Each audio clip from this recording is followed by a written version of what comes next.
case you didn't already know or needed a reminder, Rhys Hoskins is a pretty important player for this club. Yeah, you know, that's an understatement, Matt. He brings so much talent to the table, and his success is absolutely essential to this team. If this team gets to where they want to go, he's going to have a lot to do with it. It's hard to imagine it any other way. And that'll bring up the Sacramento product, Rhys Hoskins. And as you take a look at the splits here, he's actually better against right-handed pitching this season.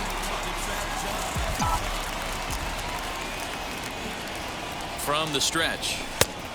1-0. These Mets, fellas, as they take the field here today, they've got to be considered the hottest team in baseball right now as they come in winners of 9 of their last 10 ball games. Yeah, Matty, this should be an interesting watch today because this team's playing well, all facets of the game. But they're facing an ace on the other side today, and they're going to have to jump on him early if they're going to have any chance. Time for a look at our umpires in this one. Working the plate is Carl Dixon.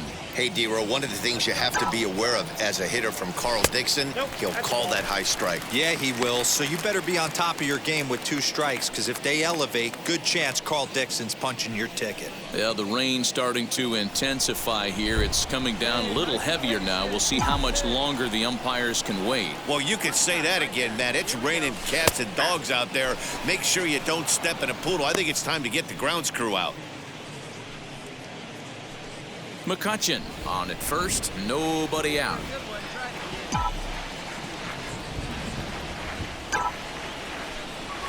And that misses for ball 4, and it's first and second now with nobody out. Always tough to issue a free pass, but especially troublesome when you give up a single right before that to start the inning. We'll see if he can figure out a way to wiggle out of this.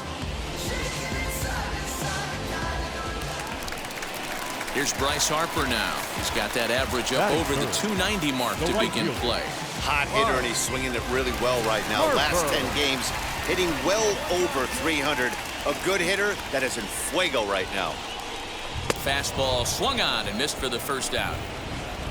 Really impressive pitching right there. Sometimes as a pitcher, you can get frustrated when you make a good pitch and you don't get that call from the umpire. But what does he do? He comes back with a good pitch and gets the strike.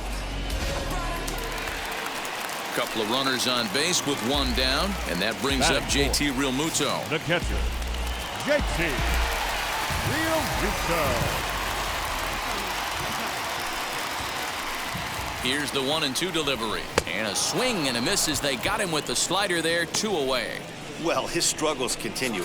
It's been a rough go of it at the plate with him, and watching this at bat, it's clear to me that his rhythm and timing, they're just all off. Even as a pitcher like I was, you can tell these things and exploit them. That brings up Alec Baum, currently 9th in the NL in hitting entering play. Yeah, he's right in the prime of his career right now. These are the years you really expect to see the best of what this guy has to offer. The payoff pitch. Got him swinging, and that will end the inning. Phillies leave a couple. We are still scoreless. Back in Philadelphia for the second, and Heidi Watney has an update for us on the weather forecast. Matt, I am hearing that heavier rain is expected to pass through the ballpark at some point later in the game.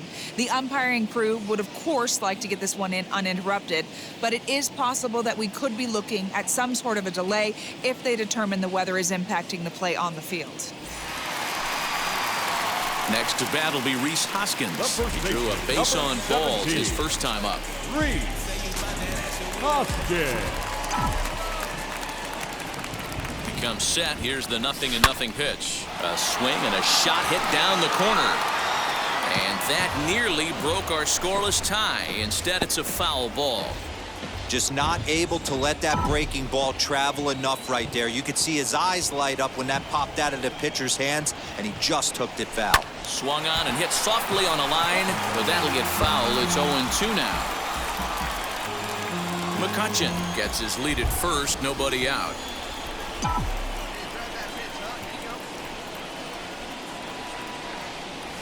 A bouncer to the left side, fielded cleanly. McNeil's got it for 1. On to first, a double play.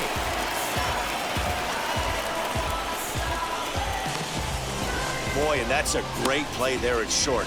He's forced to go to the backhand and then pivot on that right leg to throw against the momentum of his body. These guys make it look easy. That's one you could definitely launch into right field if you're not under control.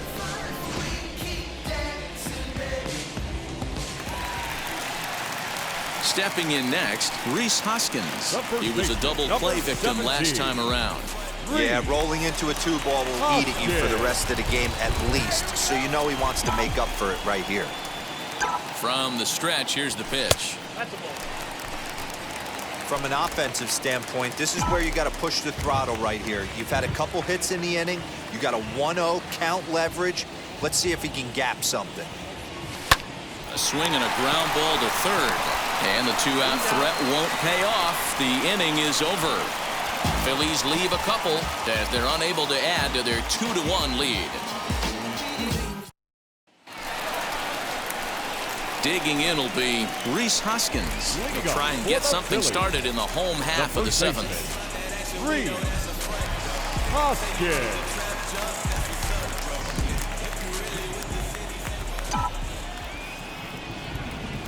Here's the first pitch to him.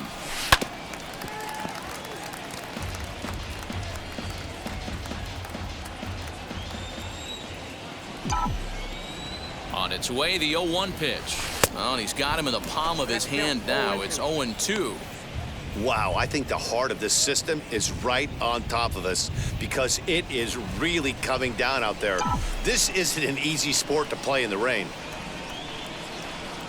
A pause and the 0-2.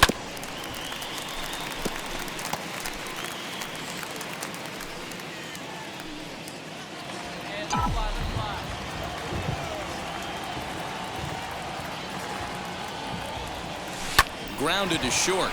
He's right there. Come on, come on, come on, come on, come on. And the throw to first is in time. One gone.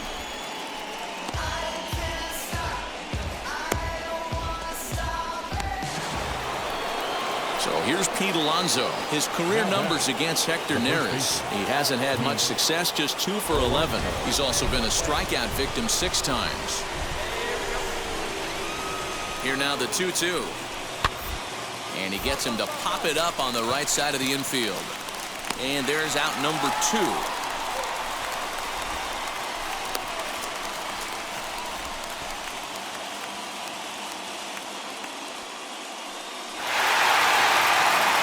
Well, we talked about him earlier, but Hoskins did not have a productive outing at the plate in this one.